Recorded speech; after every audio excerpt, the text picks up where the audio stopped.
You have a right over your prescribed duties, but you are not entitled to the fruits of your actions.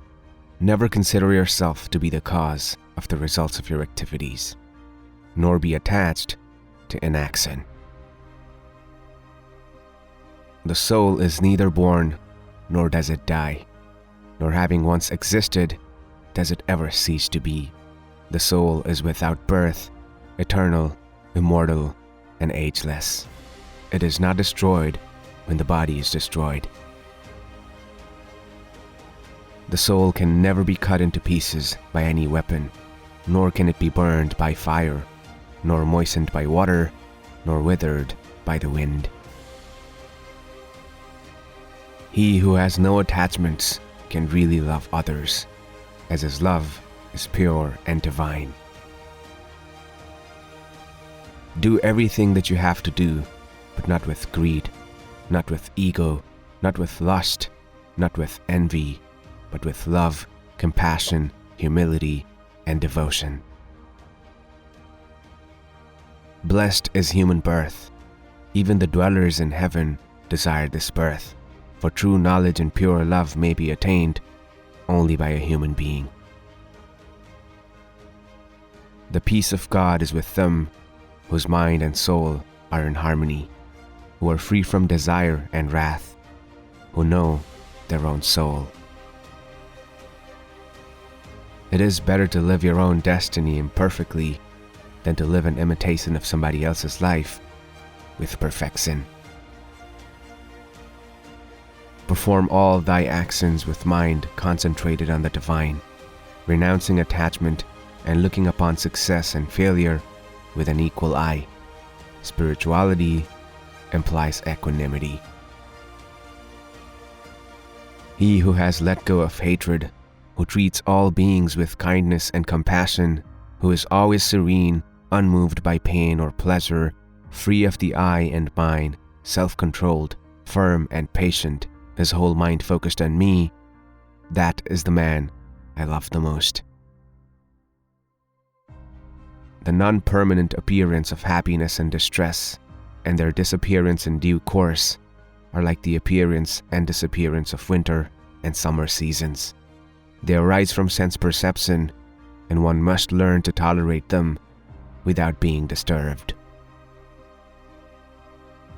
When a person responds to the joys and sorrows of others as though they were his own, he or she has attained the highest spiritual union. Never was there a time when I did not exist, nor you, nor these kings of men. Never will there be a time hereafter when any of us shall cease to be. Among all kind of killers, time is the ultimate, because time kills everything. Even as the embodied self passes in this body through the stages of childhood, youth, and old age, so does it pass into another body. Calm souls are not bewildered by this. The man who lives completely free from desires, without longing, devoid of the sense of I and mine, attains peace. Always do without attachment the work you have to do, for a man who does his work without attachment attains the supreme. The love and hatred that the senses feel for their objects are inevitable, but let no one come under their sway, for they are one's enemies. A man is made by his beliefs. As he believes, so he becomes. As fire is concealed by smoke, as a mirror by dust, as an unborn baby by the womb, so is knowledge concealed by ignorance.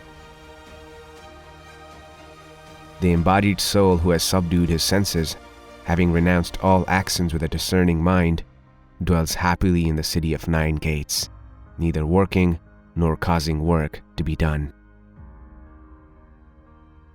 The enjoyments that arise from contact with objects are only sources of pain. They have a beginning and an end, and the wise find no delight in them.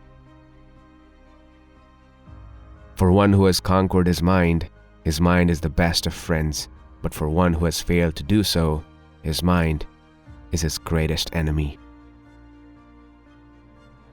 He who is able to withstand the force of lust and anger even here before he quits the body, he is a yogi, a happy man.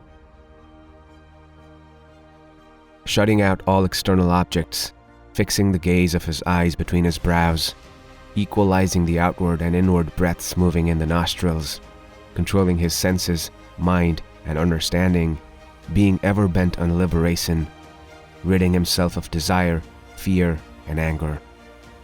Such a man of contemplation is indeed always free.